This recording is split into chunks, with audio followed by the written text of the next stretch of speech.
Okay, that took a little bit longer than I thought to load. Hello, everybody. Shockinator 1000 here reporting for QT. And I'd like to welcome you to something different. I know it has been 3 Let's Plays since we last did the Let's Play on a Pokemon game. But obviously my next LP is obviously going to be another Pokemon game, but it's not going to be like a normal Pokemon game. Instead, it's going to be something different. You probably will have already seen it in the title of the video, but I desperately want to do a Nuzlocke on my YouTube channel, but the only problem is I don't have the technological skills to actually emulate games as well as have a game behave where it is like you can randomize Pokemon encounters, you can randomize what moves they learn, you can randomize their abilities, you can randomize their type, you can randomize what items are found at given locations. But by no choice, I have to play all Pokemon games the way they are supposed to be played, but I'm doing it under a Nuzlocke, but it's not going to be like a Nuzlocke normal. It's going to be something different. So, going with all of the Nuzlocke histories, we have had a randomizer Nuzlocke, a Nuzlocke where you were only allowed to use one primary type, we have had a Soul Link Nuzlocke, where 2 people are playing the exact same Nuzlocke, but they're not allowed to catch the same type Pokemon, best way of saying it. And there's also a normal Nuzlocke, just a standard Nuzlocke. And this one, nobody has ever done a Nuzlocke like this before. I am the original creator of this Nuzlocke, and obviously whenever I'm doing a Nuzlocke, I am going to be selecting the female character and I'm going to be calling them Bella. The reason why is because I have an inner feminine side that I call Bella. So it's basically like I'm 2 people trapped in one body. So my male side does the normal stuff, my female side does the crazy stuff. And obviously we got this guy over here, his name is Barry originally. But I'm actually going to call him a different name. I'm going to call him Not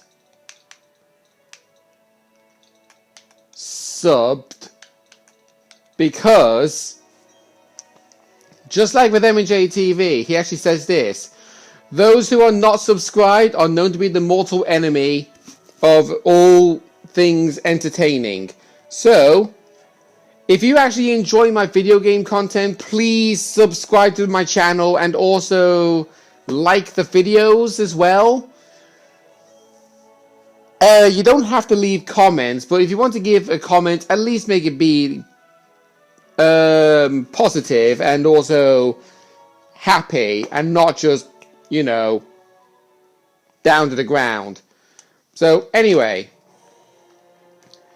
this is going to be the first ever Hooplock Nuzlocke. Now, what is this kind of Nuzlocke that I've created? Because obviously nobody else, not even MJ TV, Pokemon 7, Purple Cliff, or all other famous Pokemon Let's Players have ever come up with this kind of Nuzlocke before. So here's how things are going to go down. For every single time I am on the approach to challenge one of the 8 gyms, we're going to be spinning a wheel. And whatever is picked on this wheel, I have to do the entire challenge until I get to beat the first gym. So, if I spin this, for example, it's not really got a good clear angle, but it doesn't really matter. So it says here, can only catch first Pokemon on each route. So if I was to spin this, I would have to catch the very first Pokemon I found on each route. Yes, even if they are species claws. Like, sometimes in a Randomizer Nuzlocke, people say, oh, you can re-roll Pokemon because you can't catch the same Pokemon twice, kind of thing. So, the way how we got this, we got normal play, can only catch the first Pokemon found on each route, can only use single-type Pokemon, can't evolve your Pokemon, can't EXP grind of wild Pokemon, so that means deliberately running into a wild Pokemon and KOing them to get experience points from them. This one, you can only use your starter Pokemon.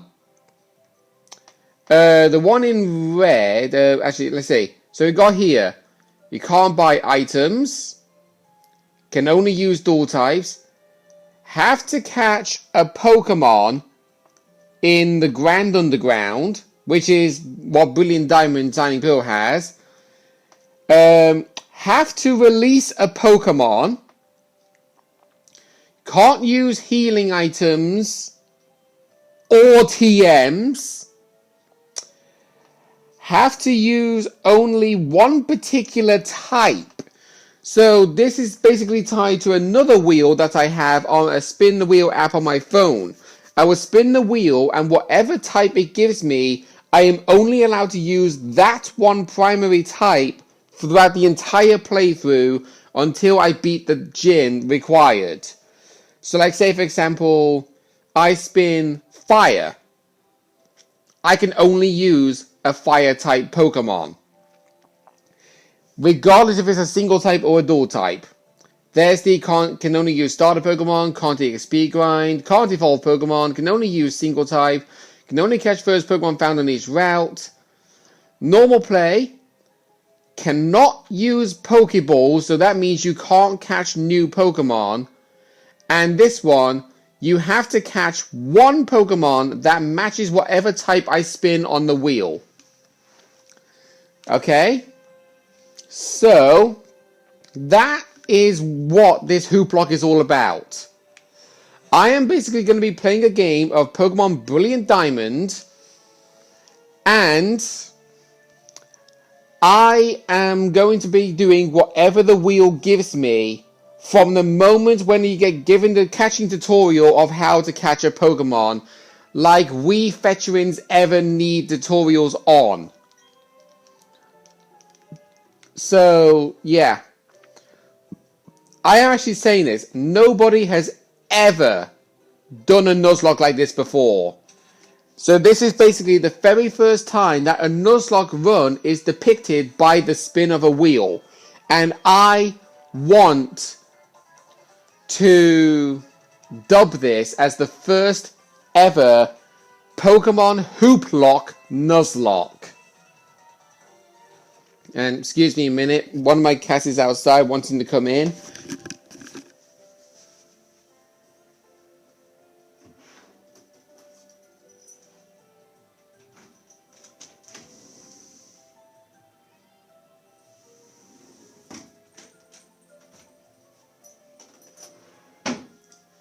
There we go. Terribly sorry about that, everybody. Not really well professional, but when you're home alone, you need to look after yourself and also some pets you own. It is your responsibility to look after them. So obviously, I was originally wanting to do a Let's Play on Pokemon Platinum, to do like an actual normal playthrough, but the only problem is, doing a Let's Play on an actual DS is impossible to do, and I just wish that things were much more simple. So anyway, here's how things are going to go down. Obviously, I do love using Pokemon that have a certain nature that has a benefit for them. So like, say for example, if you want to use a Pidgey on your team. No, Pidgey's not really found in the main game. I'm saying it's an example. Pidgey can be a special attacker, but it can also be a physical attacker, but it's also pretty fast. So you would have a huge benefit of, oh, okay, I want to catch a Pidgey that is a plus speed nature and a minus in physical attack if you want to use it as a special attacker, or a minus special attack if you want to use it as a physical attacker. But instead, in this game, whatever Pokemon nature I get, I am forced to accept it. Okay?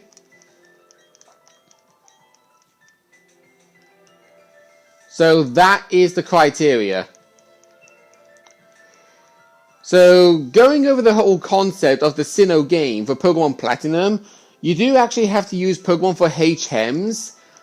Only in this game, HMs are basically not a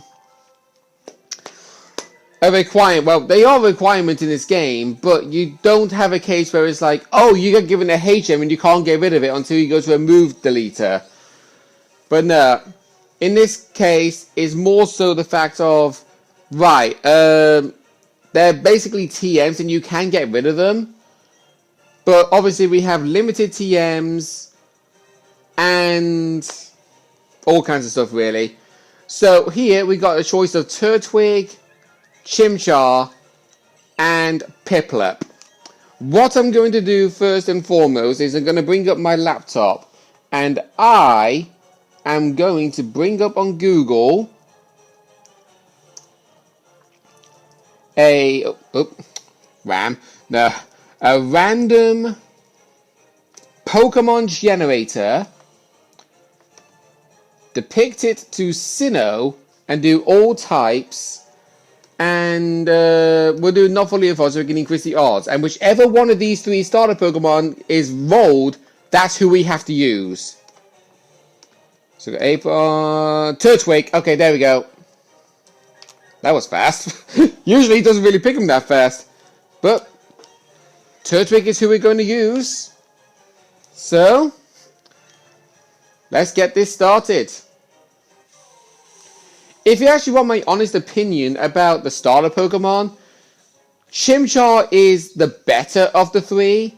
Turtwig is not far behind him, but Piplup is not really the best, to be truthfully honest. That's all I can honestly say. Like, basically, Turtwig is a slow, tanky, physical attacker. Chimchar is a fast, mixed attacker that isn't really defensive, and Piplup is a somewhat slow but can be tanky at times and is most likely a special attacker. Now, going over the concept of generation of the Sinnoh region, if we're going back to the whole criteria of Generation 4, the Sinnoh region debuted the method where the Eevee evolution typings were no longer tied to being a special attacking type. So like say, every single water type, electric type, fire type, psychic type, dark type, grass type, ice type, and also dragon type move was counted as a special attacking type. But now, since the debut of Generation 4, physical attacks were depicted by if a Pokemon makes direct physical contact, like Tackle and Pound. Whereas other moves that don't make physical contact, like say water gun or flamethrower or thunderbolt, they do not make physical contact and they are always depicted as a special attacking move. The Sinnoh region debuted that mechanic, so we've got that going for us.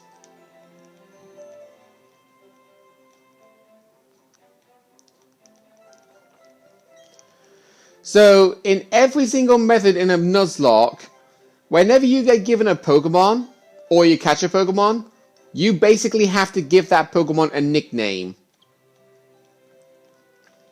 For the Hooplock, I want to say that you don't have to give the Pokemon a nickname, but honestly, I feel like I got no choice in this case scenario.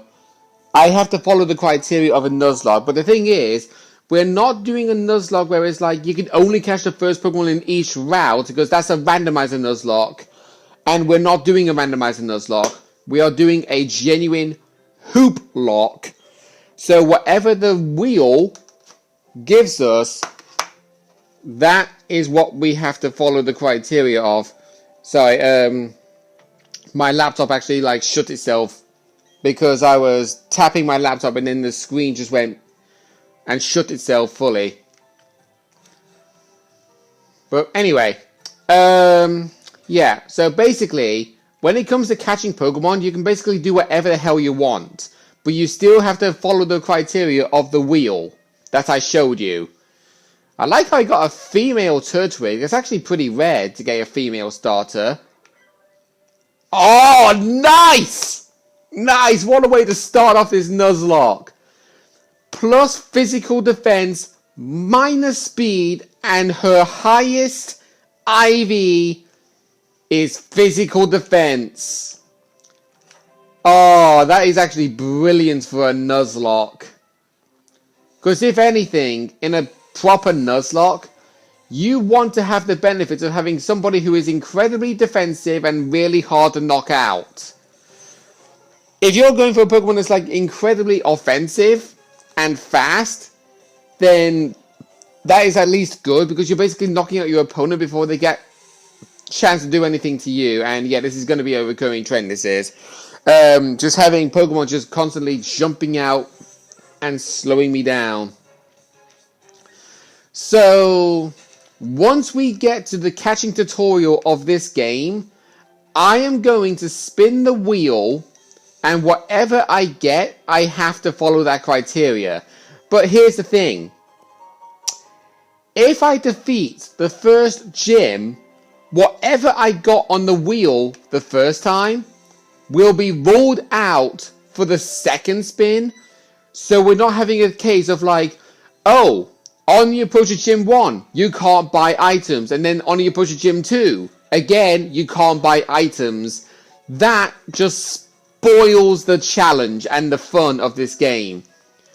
So that's basically what we're going to do. I'm not even going to bother reading any of the text dialogue in this, because that's going to be like a recurring trend for my LPs in Pokemon from now on. I do not give a damn about what the NPCs have to say. So yeah, we're going to give our Turtwig a nickname. I'm going to nickname her Bonsai. Actually, no. I'm going to nickname it Petunia. An actual name for a given plant, I believe. Obviously, yeah, I could have called it Dahlia, but I don't think that would have been a fitting name for a Turtwig.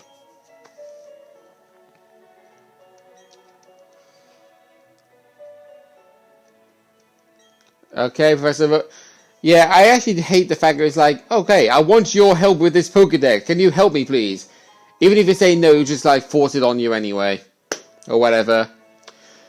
Now, for each episode of this Nuzlocke, I'm going to be doing it for 30 minutes long. It is going to be a bit of a stretch.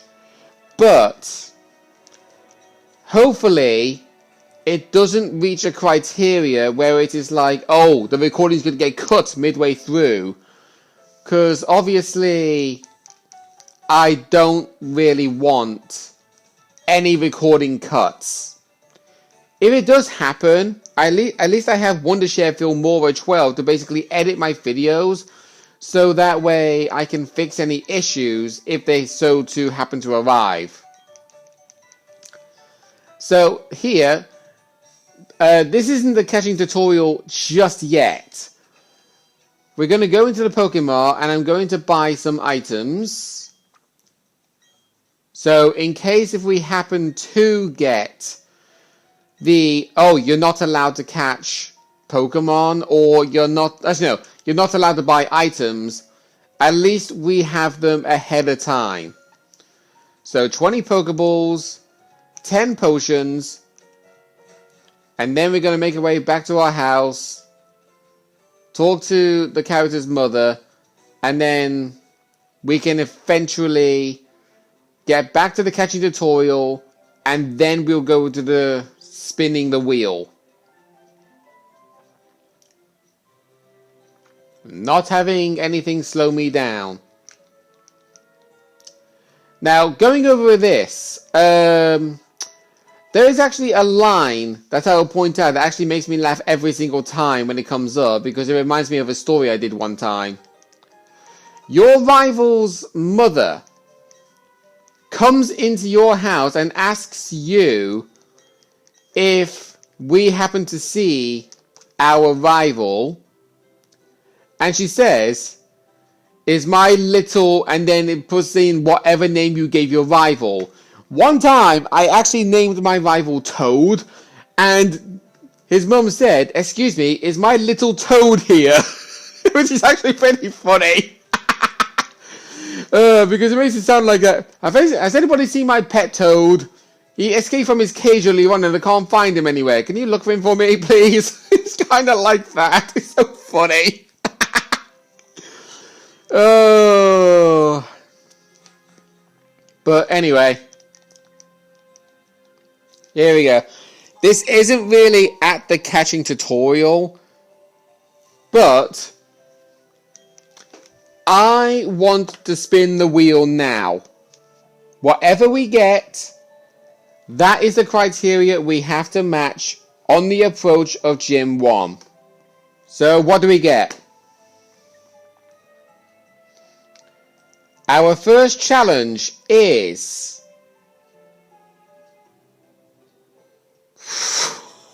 Good God! If that landed on, you have to release a Pokemon, that Nuzlocke would have been the quickest end of the entire run. Okay, episode 1, the finale. You lost a Nuzlocke. Alright, so we cannot use healing items or TMs. Right. So all of those potions that we bought, we cannot use them. So we can basically go on a spree of catching Pokemon. And of course, we are going to be going past the catching tutorial. I wish I could actually like speed through it, but oh well.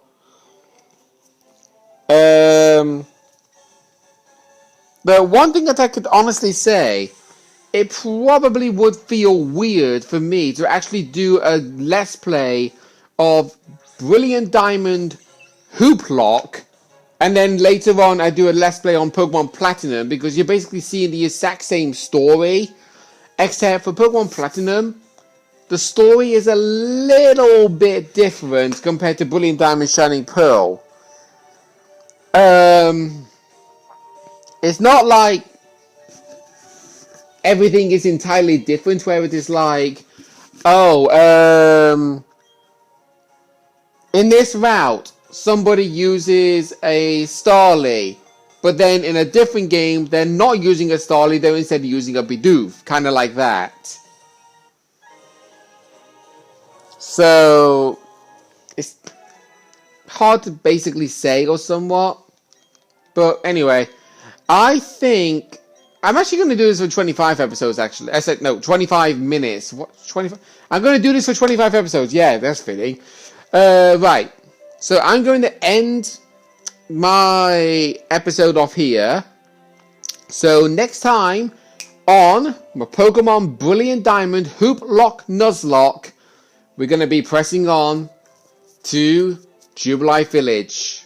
Well, it's actually Jubilife City. I'm just saying Jubilife Village because that's the name of it in Legends Arceus. See you guys then.